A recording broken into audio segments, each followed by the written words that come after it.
desert, the soldiers of the Army's 3rd Infantry Division moved from the southwest steadily towards Baghdad. In reality, we stayed pretty close to our plan. Start to finish, we didn't have a timetable on it. Not every movement went perfectly, and we had to adjust based on the situation. One of the Army units on the move through the desert was 270 Armor. On March 25th, 5 days into the war, it was ambushed by the worst desert weather for a generation.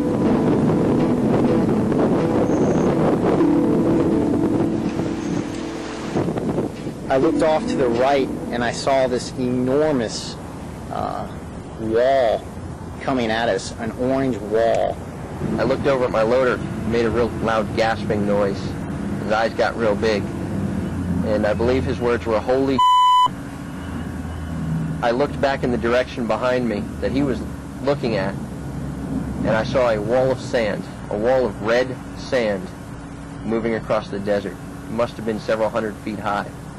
And the guys in the vehicle were like, "Oh, look at that, that's cool." I go, "Roll up the windows right now." And about a minute later, that wall slammed into us. I turned back to slam my hatch, and I was nearly blown out of the turret by the force of the wind and the sand as it hit me. It's nothing like anything I'd ever experienced. It was the most eerie feeling that I think I've ever had. After 48 hours, the sandstorm lifted and the Army continued their push north. To reach Baghdad, they had to pass through the Karballah Gap, a 10-kilometer bottleneck of open ground between a lake and the built-up area on the southwestern approach to the Iraqi capital. As we put together our plan, I realized that was a choke point that we would have to move through. And so it was a key piece of terrain that enabling the division to get up towards Baghdad, we would have to seize and control. And the fact that it narrowed down to basically two roads going through the gap, we would be very targetable there. The area south of Baghdad, including the gap, was guarded by several divisions of Republican Guard. Blunt first sent in waves of attack aircraft, jets, and helicopters to inflict as much damage as possible.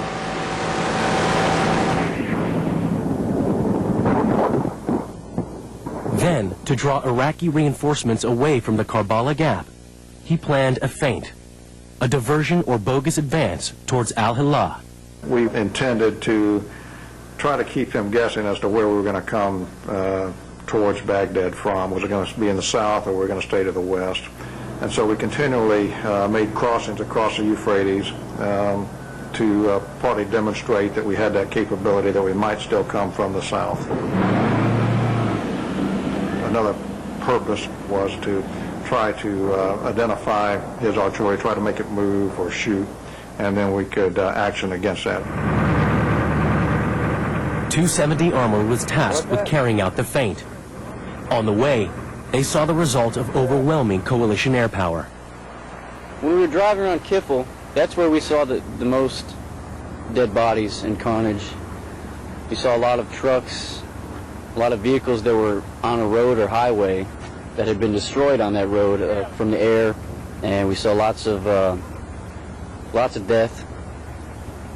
So lots of children, lots of adults, lots of body parts. It was starting to sink in. I know that was the first time for a lot of people that they had seen what military power can do to a human being in the flesh.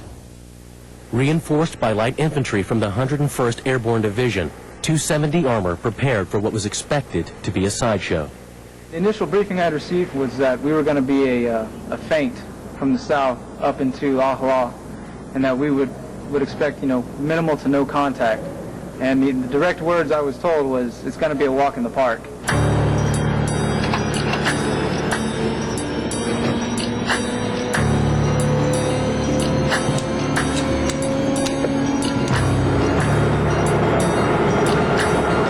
At first light on the 31st of March, tanks of 270 Armor set off in staggered columns towards Hillah. The light infantry from the 101st Airborne Division rode exposed on the back of the tanks. Bringing up the rear were the scout and mortar platoons.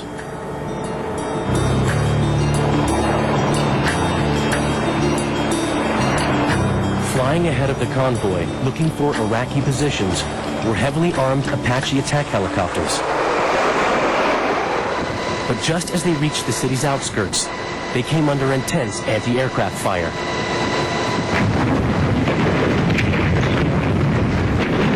The sky just erupted, black proofs everywhere, and I just immediately flashed to Sunday afternoons watching World War II movies and the old bomber guys flying in, and I'm hit, Blackie, I'm hit, and the whole 9 yards.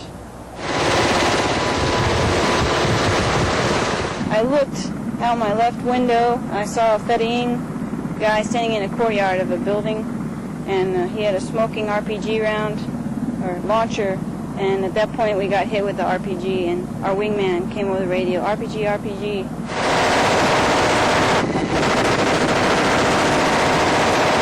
It shredded through the belly of the aircraft and knocked out my radar altimeter. So we egressed that area at best possible speed, because being inside of a cloud of black smoke with flying hot metal is not exactly where you want to be.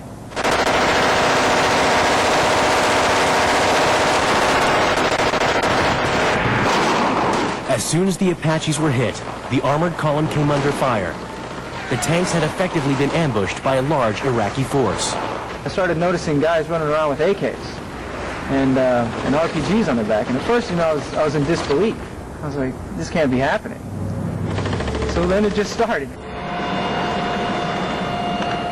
We started engaging RPG teams, which were approximately anywhere from 10 to 15 feet directly off to our right and left. The battle just began right then. The tank crews were sitting inside thick armor, but the infantry were exposed on the outside of it. I heard 3-4 rounds hit next to my foot. We just started laughing, because initial was just really shock. Like, I can't believe we're actually getting shot at. And then suddenly it just snapped, like, wait a minute, this isn't funny. If we don't, that was really close. The scout and mortar platoons at the rear were the first to receive rocket-propelled grenade or RPG hits and effective Iraqi artillery fire. I saw the first volley come in. It was an RPG round. It hit right on the side of the scout vehicle, and a huge, enormous dust plume emanated from it. I ain't gonna lie, I was scared. I mean, I was freaked out, A lot of us were the first time at war, and all the things I knew of war was what I seen in Hollywood movies, 270 armor seemed outnumbered and outgunned by what turned out to be a trained Republican Guard division. Our thoughts of the enemy's competence was rising. Here we were at 270. We were loaded for bear and ready to go kick some ass. And now they got artillery, and they're shooting at our helicopters, and they're shooting at our soldiers. And it all started to sink in. The walk in the park was turning into a fully fledged battle. The first American casualty was one of the troops exposed on the back of the tanks. Specialist Brandon Rowe of the 101st Airborne was shot from a machine gun nest in a water tower. I looked over at him and seen him grab me for his chest. And I yelled to the medic, hey, man down, man down. He took him off the tank, and his body just became limp. The guy really just never had a chance. It was then that I just, with perfect clarity, just realized the magnitude of what had just happened and the seriousness of what we were doing. He was a good kid. Usually I have a lot of answers for these guys. It's my job to be hard on them, to train them aggressively, make sure that they're prepared for anything that's thrown at them. It sucked that day because this kid, the last thing he said to me is, I'm shot. I had no answer for him.